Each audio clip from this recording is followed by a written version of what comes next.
Hello people, how are you? Welcome back to my channel. I hope that your lives have been great since the last time you saw my videos, and if this is the first time that you're here, well, welcome to my cooking time, because I love cooking, baking. Welcome to my baking time. Anyways, today we're gonna be making oatmeal cookies, as you may have guessed from the title below. I've been doing oatmeal cookies for a long time, however this recipe is new, so I don't know. I mean, I got nice comments from the people that ate them, so if you do bake them and share them, let me know what people think of them. And if you just watch this video because you like watching other people bake, which personally I enjoy doing too, just comment below what other recipes you would like to see me bake. Otherwise, just sit back, watch and relax. Okay, let's go to that video.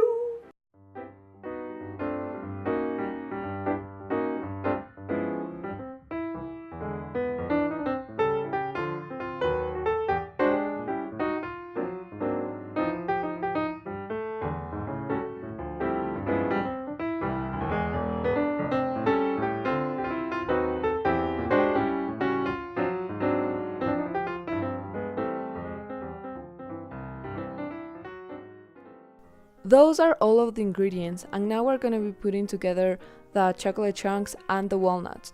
I know that a lot of people don't like walnuts, so if you're not really into that, I recommend replacing the quantity of walnuts with either more oatmeal or more chocolate. It's really up to your preference. We're also going to be putting the butter and the sugar together because those are the first things that we're going to mix, and it's just easier when they're in the same bowl. That way when you put it into the mixing bowl like I am doing right now, it's just faster and easier. And now that we've done that, we're just gonna put the mixing machine at medium speed and let it do its thing.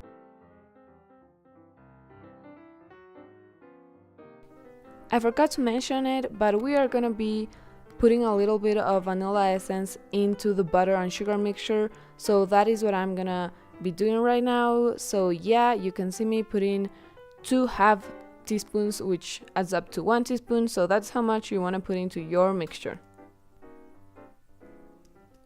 So now it's blended, and now I'm just kind of playing with it because it's fun to play with the dough. But yeah, butter with sugar, that's how you want it to look.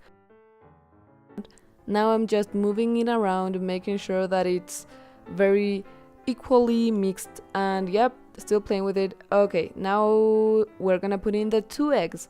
So yeah, we're gonna go ahead and just put in the 2 large or medium-sized eggs into the mixture, and of course we're gonna be taking the spatula out before mixing because we don't want spatula or plastic in our cookies. So yes, now that that's been mixing for a while, I'm just gonna show you how it's supposed to look. It's more squishy, not really smooth yet, because the butter and the egg always mix kind of funnily, but it's okay, it's supposed to look like that. It will look a little not appealing to eat, but that's okay. It's not done yet, it's not even with the flour or any of the other ingredients. And speaking of flour, now we're putting in the flour.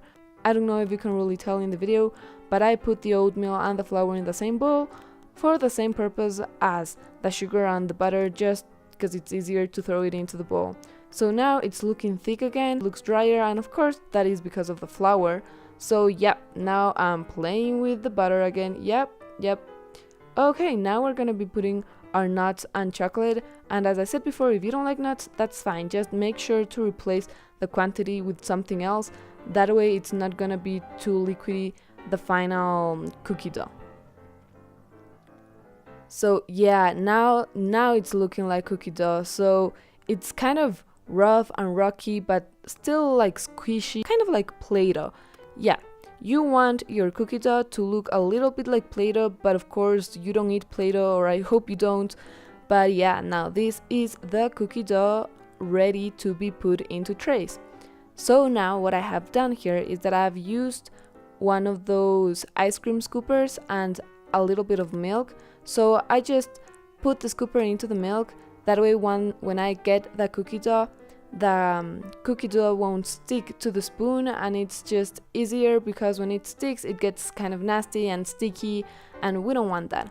So there you go, I'm getting a little bit, I'm putting it in there, and as you can tell, it's a lot smaller than the ones around it, and that's fine. We're gonna be adding a little bit more with our hands in just a little bit. I like using the ice cream scooper just because it speeds up the process.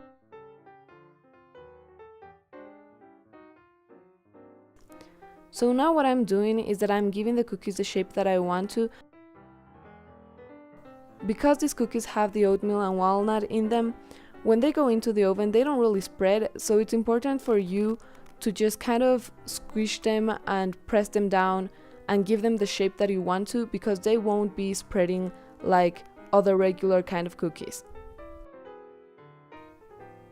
Here they are in their tray, ready to be baked. As usual, I forgot to mention to preheat the oven at first, and that's because I usually just hit the oven last.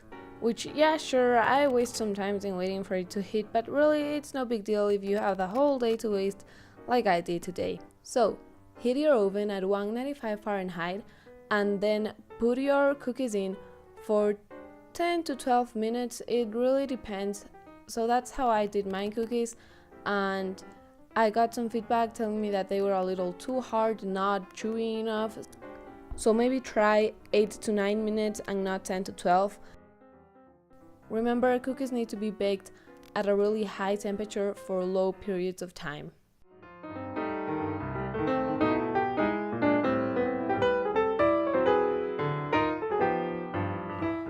Okay, so that was it for this video.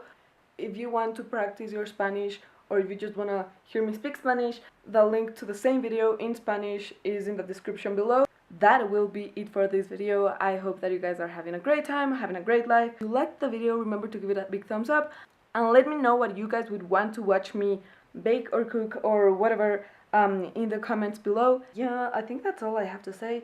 Oh, actually, I wanted to read another quote that I read recently. Wait, where is it? I want to read a quote that's kind of relevant to my life right now, because I'm reading the Harry Potter books and I know that they're really famous and I've watched movies, but I don't really remember the endings to any of them, so I'm still reading it like very passionately, and it's funny because I feel so immersed in this non-real world.